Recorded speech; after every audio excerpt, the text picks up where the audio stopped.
في القناة تشجيعا لنا لنستمر بنشر المزيد إن شاء الله.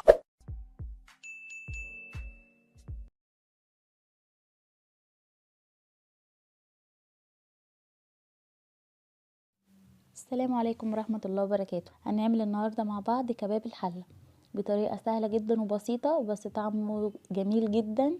جربيه على طريقتي وان شاء الله يعجبك. انا مش بحب ازود فيه اضافات كتير، هو بصل ولحمة بس. ممكن تضيفي قطاية، ممكن تضيفي فلفل، بس صدقيني بالطريقة دي طعمه جميل جدا.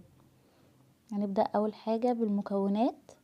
معانا لحمة ملبسة، ومعانا بصل جوانح متقطع جوانح، والبهارات بتاعتنا فلفل اسود ومكعب مرقة وورق لورا والسبع بهارات. اول حاجة هنجيب حلة ونحط فيها معلقة سمنة كبيرة.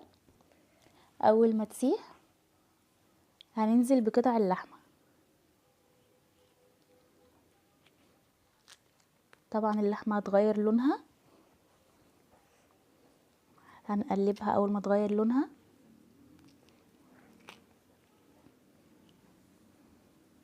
وننزل بالبهارات بتاعتنا. البهارات دي اختياراتك انت، التوابل اللي بتحبيها ضيفيها. طبعا الملح مش هنحطه دلوقتي، اول ما اللحمه تدخل على السوا هنضيف الملح بتاعنا عشان ما ياخرش السوا بتاعها. دلوقتي هننزل بالبصل. انا مقطعه 3 بصلات جوانح،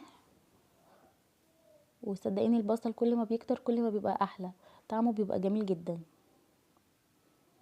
هنقلب تقلبتين وهننزل بكوبايه ميه، وهنوطي عليها خالص لحد ما تستوي، وكل شويه نقلبها تقليبه كده ونشوف لو محتاجه ميه نضيف لها.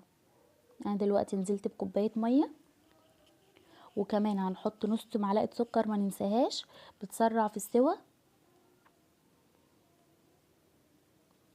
تخلي اللحمه بتاعتك تستوي اسرع.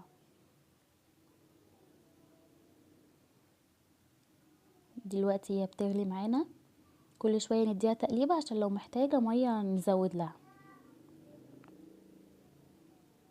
اللحمه بتاعتي دلوقتي داخله على سوا. انا هنزل الملح، ما ننساش ان احنا كنا حاطين مكعب مرقه،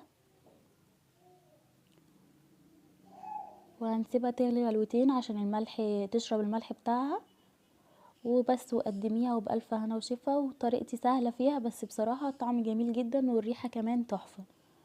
جربوها وقولي رأيكم.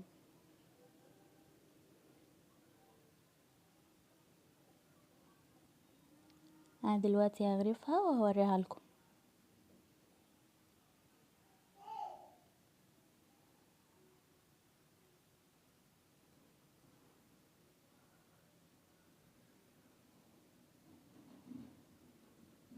يا ريت اللي اول مره يشوف القناه بتاعتي يضغط لايك واشتراك ويفعل الجرس. وكباب الحله جاهز معانا، يا رب تجربوه تقولوا لي رايكم في الكومنتات، وبألف هنا وشفا.